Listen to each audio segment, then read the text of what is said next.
What's up, y'all? It's Forward Fabian, man. I'm back again with a video for the channel. Actually doing a reaction to 25,000-mile pre-flood ruin exposed in Peru. So this is actually from Mystery History. Dropped about 7 months ago. I'm gonna add this reaction to my interesting stuff playlist. Y'all know I do reactions on interesting stuff, whether it's I don't know, just stuff, discoveries, mysteries, stuff throughout history, stuff that, the average person probably wouldn't really know anything about. So be sure to like, comment, subscribe, man. Hit the notification bell. Like I said, I'll have a link to my playlist, the interesting stuff one, in the description, as well as pinned in the comment section down below. Check out everything I got going on in the description. If you're new to the channel, subscribe, turn on notifications so you're notified every time I drop a video. And yeah, you can check out all my different forms of reactions on the playlist page. So yeah, let's get into this video, man.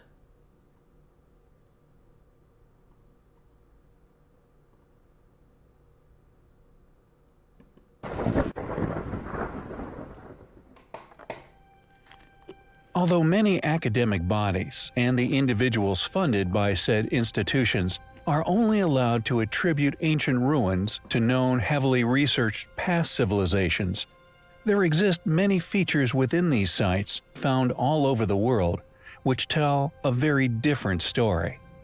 Not only are they indicative of an ancient civilization far more capable than our well-studied more recent ancestors, but many of them share features within their builds, with many other sites who are separately claimed by the as-mentioned institutions as the work of completely different past civilizations, who we feel are far more likely, based on said evidence, to have been mere re-inhabitants of these sites, which allowed these civilizations to flourish, adopting said features into their own cultures, and often claiming said works as their own to outside groups. What do you mean by Not that? only do the similarities show an undeniable connection with sites currently argued as completely isolated ancient works of architecture, but many of the most astonishing features of said sites are not only ignored, but often overlooked by the world as a result, which we also feel is strong evidence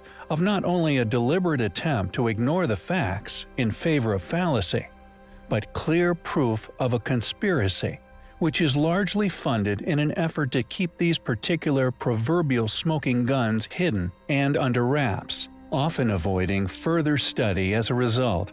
This clearly due to the reality they contain regarding facts about the history of man, which academia is not only responsible for hiding in favor of funding, but are responsible for hiding the true history of man from man himself, in an effort to merely appear all-knowing in the face of things they currently have no explanation for. I agree with that And part. the so-called Inca Road is indeed one of these said ancient anomalies, which is of an astonishing size. It is so big, in fact, it even dwarfs the Great Wall of China, an ancient relic so big it can be seen from space. One might ask, how can I not have been informed of such an ancient relic? But once one realizes the current academically baffling accomplishment this so-called Inca masterpiece must have once been, the conspiracy to keep such a site largely unknown will become clear. It is a road system that not only links nearly every unexplained ancient ruin currently known to exist within Peru, connecting Pumapunka, Sacsayhuaman, Machu Picchu, Ollantaytambo, along with many others. It in fact covers an incredible 25,000 miles, topping the Chinese Wall by nearly 7,000 miles, going all the way through Peru, Chile, and spreading out far beyond, with bridges, tunnels seemingly carved straight through cliff faces, and even following sheer drops, once cut horizontally into near vertical rock faces, with plunging sides dropping at times thousands of meters to valleys below. We strongly believe that although the road has clearly been utilized by an unimaginably large number of travelers and has been severely eroded away nearly everywhere, the method of construction now hidden by erosion, that this surface, just like that of the roads of Pompeii, were actually formed using a now-lost stone technique, now largely known as that of polygonal masonry.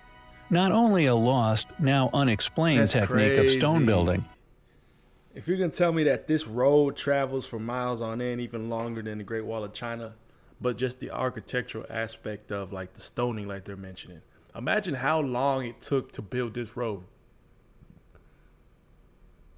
Imagine. So I'm saying, I always mention this, that civilizations prior to us just had a knack for things. They could just figure things out. It's like the simplicity of life, to where, I don't know, I think you're more innovative, you're more creative, you're thinking outside the box. So things that we would think that they would be incapable of accomplishing today.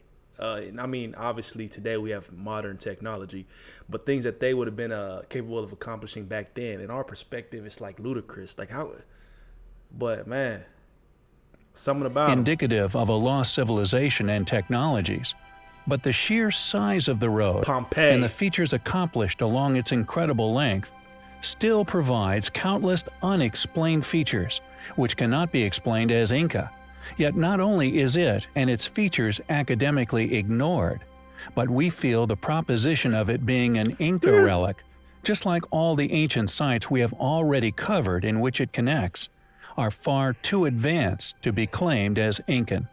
How can one claim that such a relic was built by our more recent ancient ancestors, when not only does this site link much of ancient Peru and is largely ignored, but not only the road but all said sites currently hold feats of ancient engineering which cannot be explained?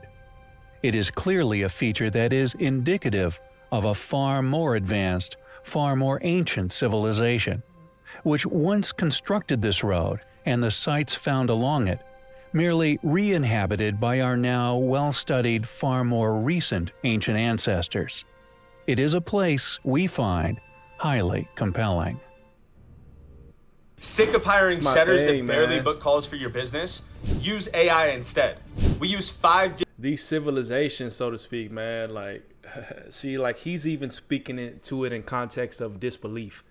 But I'm telling you, like, it's not mind-blowing to me anymore. If you look at all these, the ruins, so to speak, Mayan, Aztec, Egyptian, like, throughout history, it's been cemented that, prior civilizations were well capable.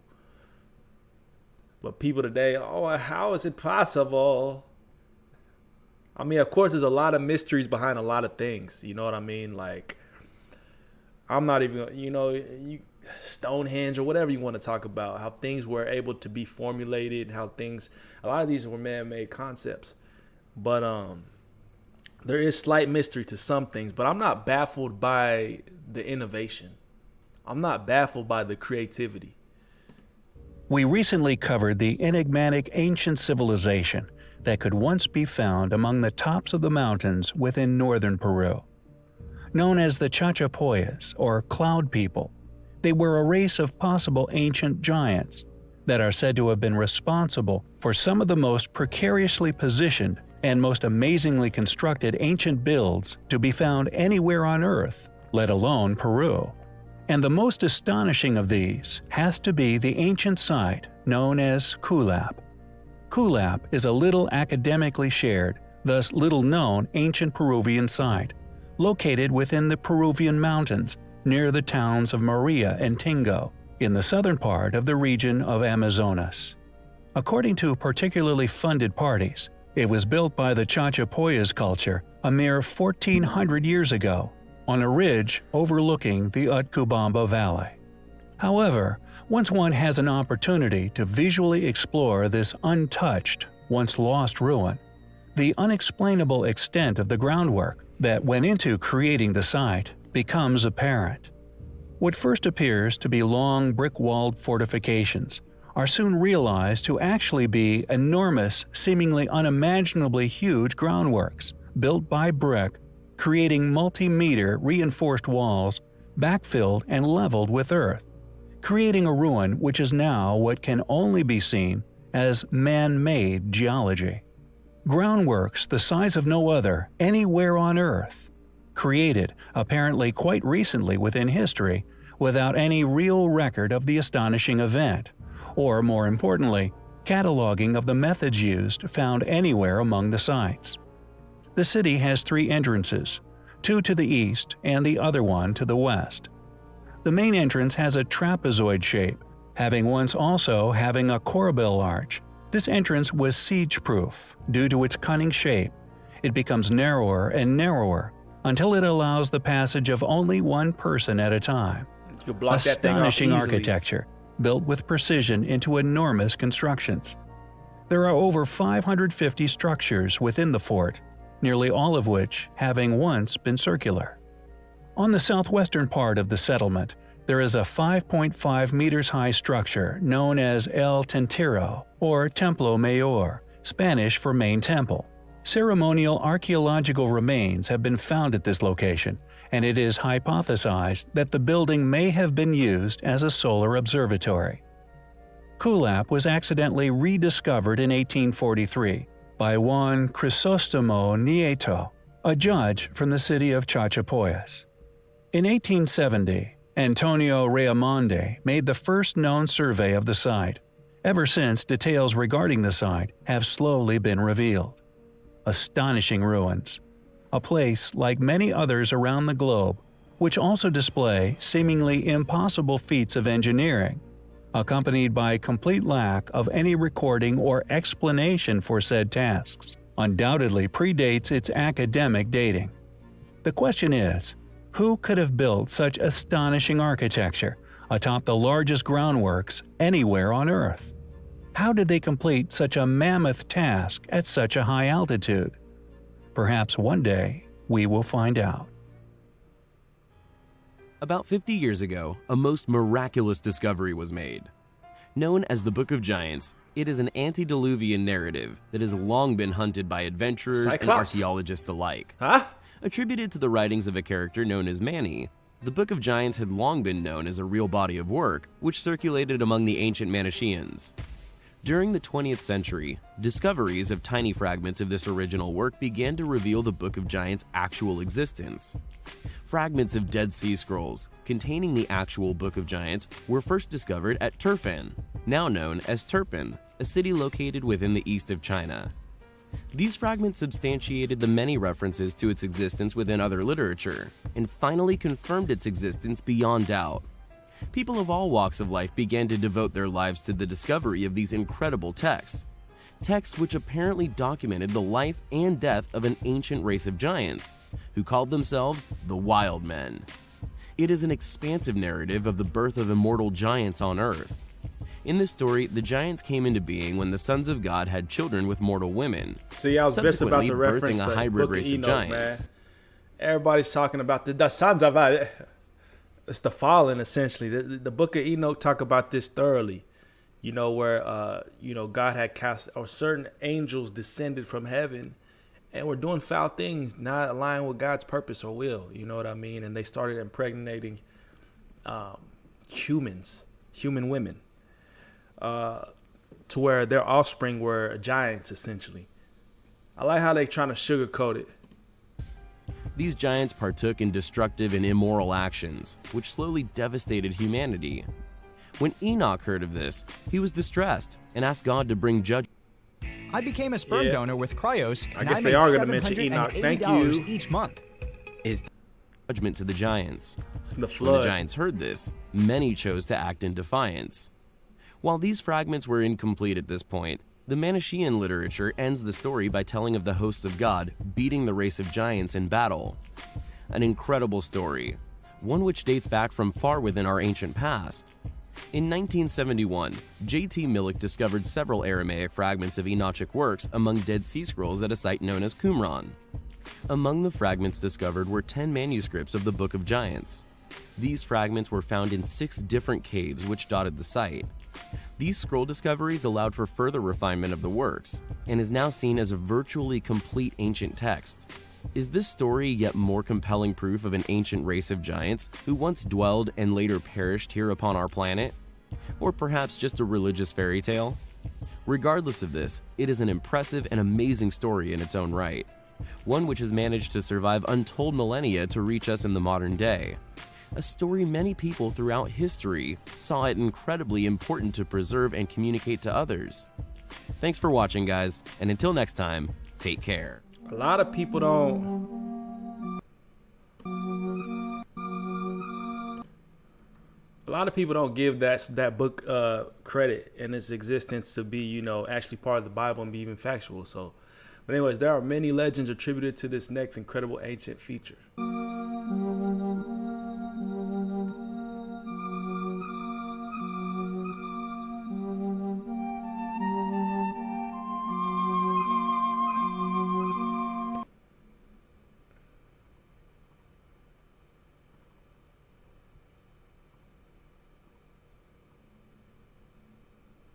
Known as the Herrick butt face, which translates from local rostro as face.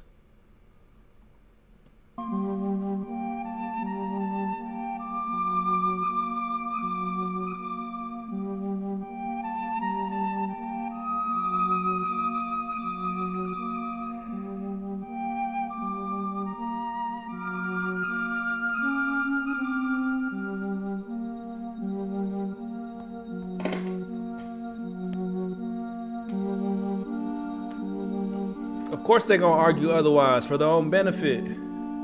Duh.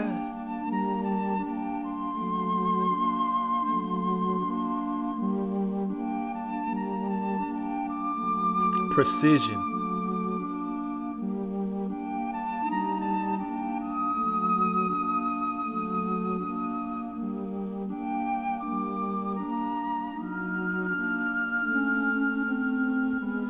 It's Michelangelo's, man. That's all it is. Great artists. Surviving face of a now lost yet once powerful, highly ancient civilization, or mere pareidolia. We have in the past covered a vast array of evidence which suggests the past existence of giants. Yet, alas, much of what is or has now either unfortunately been suppressed, destroyed, stolen, or forgotten about, with the remains of their initial discoveries now often only to be found remaining, proverbially, cast in stone in the form of the library archives of the world and the news reports now digitally preserved within. Often follow-up reports abruptly ceased after the mention of the rapid arrival and insatiable interest of the Smithsonian, among others in said finds. However, now, thanks to the popularity of such subjects, the power and speed of modern technology, such finds made during excavations involving a large array of individuals make modern cover-ups difficult and are rarely accomplished.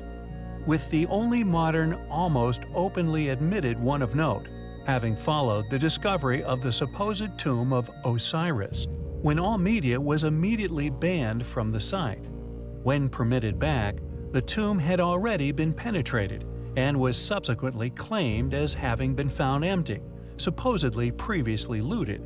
This regardless of its near impenetrability, with Gantenbrink only making it successful with modern robotics. But I digress. Working in cooperation, a team involving the Egypt's Supreme Council of Antiquities, a team from the Penn Museum, University of Pennsylvania, among others, discovered a sarcophagus academically claimed as having belonged to a, quote, King Sobekteheb, probably Sobekteheb the first dated 1780 BC during the 13th dynasty. What we find astonishing regarding the find, however, is its sheer size. Carved from a single quarried piece of Aswan granite, initially weighing hundreds of tons, this finished tomb still weighs a minimum of 60, weighing the size of Buddy in comparison of the gentleman that they have next to him. So essentially, I guess this is like the coffin or what he was laid in to rest in. But look at the height comparison, man.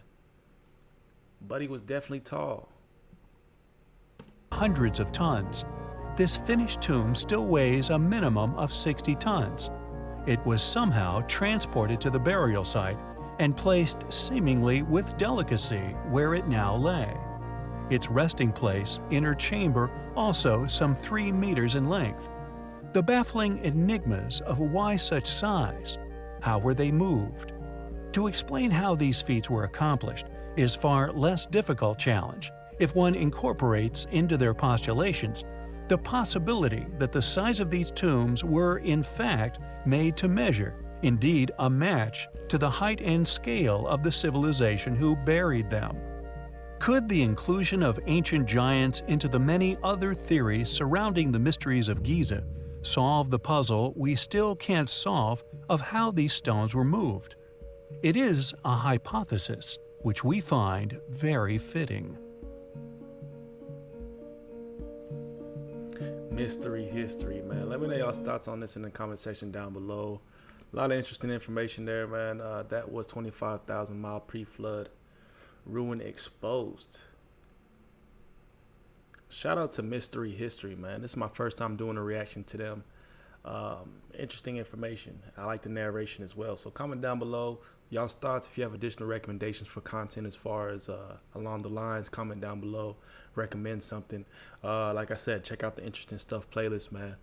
Peace, love, prosperity. We'll catch you guys in the next video. We out.